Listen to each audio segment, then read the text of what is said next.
Welcome back, baseball fans. Welcome to our episode of the Vintage Vegas 9 Ball. We're heading towards September here in 2026, and the Cubs are battling Milwaukee, trying to win the division. And it's Cubs are closing in, so let's hope they can stay hot and maybe catch Milwaukee, get that first round bye in the playoffs. But without further ado, let's get to the Vintage Vegas 9 Ball for the day. First card here is a Steve Carlton, a Coke version.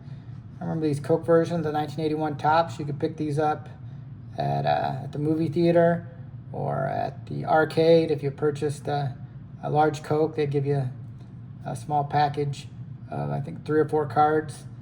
And yeah, this one's Steve Carlton. It was actually the same card. They only as the 81 tops, but they put the Coke logo on the front and also on the back here in the corner.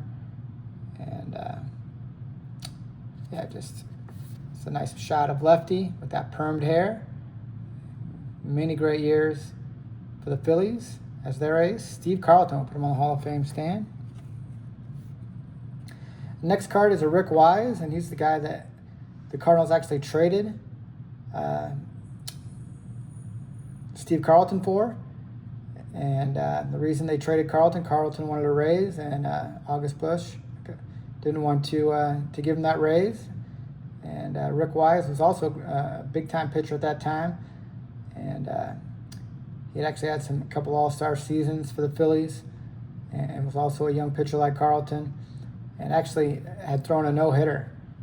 And actually in that no-hitter, he hit 2 home runs in that game. So probably one of the greatest games ever played. He threw a no-hitter, he hit 2 home runs. Just an unbelievable game. And he would actually have a couple good seasons with the Cardinals before moving on. But yeah, just will always be known as for that one game where he had the no-hitter and hit 2 home runs, Rick Wise. And overall for his career, he's about a little above 500 pitcher. But a lot of promise coming up. And, of course, what an unbelievable game with the 2 home runs and the no-hitter. Just an unbelievable game. We'll put him on a stand because of that unbelievable accomplishment.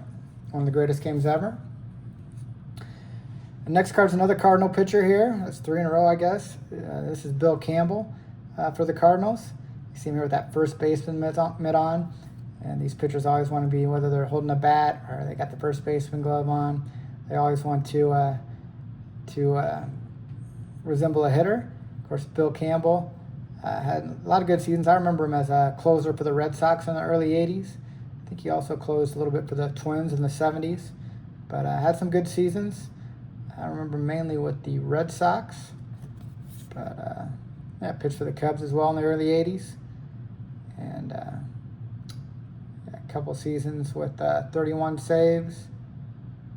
And for the Red Sox, also 20 saves with the Twins one year. Bill Campbell, kind of a high leverage reliever in the big leagues.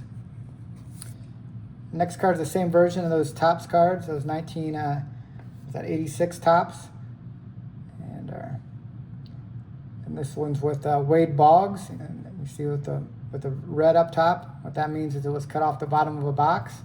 And they had 4 cards on the bottom of a box where you got the packs. The packs came in, and then they had an A, B, C, and D, and this Boggs was the B. So on the bottom of the box here, and that was somebody cut that off the bottom of the box.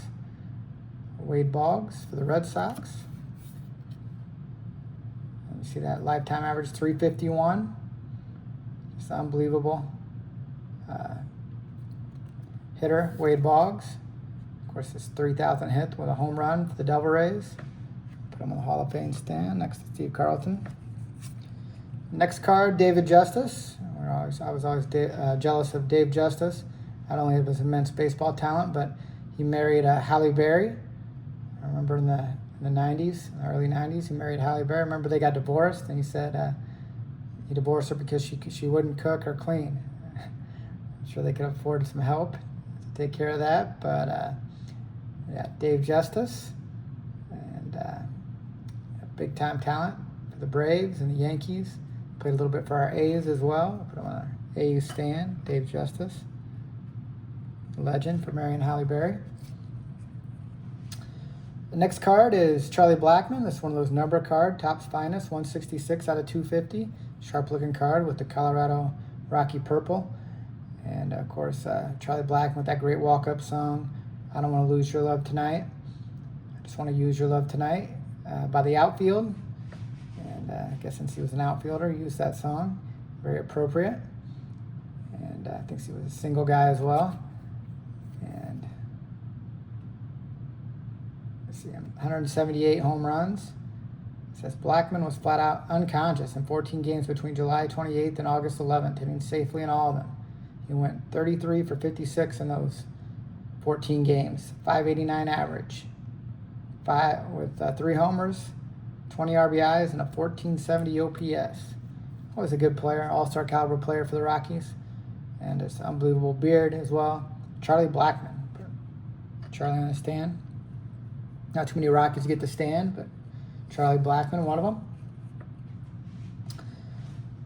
And here's the Colorado Rockies, the hockey team. A lot of people forget that the Colorado Rockies originally were a hockey team. And yeah, they started out, Colorado Rockies, in Kansas City as the Kansas City Scouts, and then moved to Colorado as the Rockies. And I like the Colorado state flag there in front of the Rockies. Had a great logo. And yeah, they moved on. Now they're the franchise is the New Jersey Devils. But you don't hear too much about the Rockies, Colorado Rockies, as a hockey team. But they did exist at one time. And here's a great team photo. And that's in those slapshot era days of the Colorado Rockies. Put the hockey team on the stand.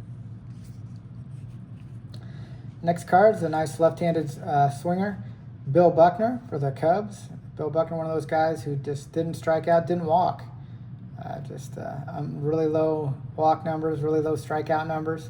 Bill Buckner, always remember for that air with the Red Sox in 1986. But you see that career average of 296 in the big leagues, and you look at his walk totals of 246 walks to 239 strikeouts in his career. In the 1981 Cubs, you see that in 421 at-bats. He only had 16 strikeouts in 1980, and 576 at-bats. He only had 18 strikeouts.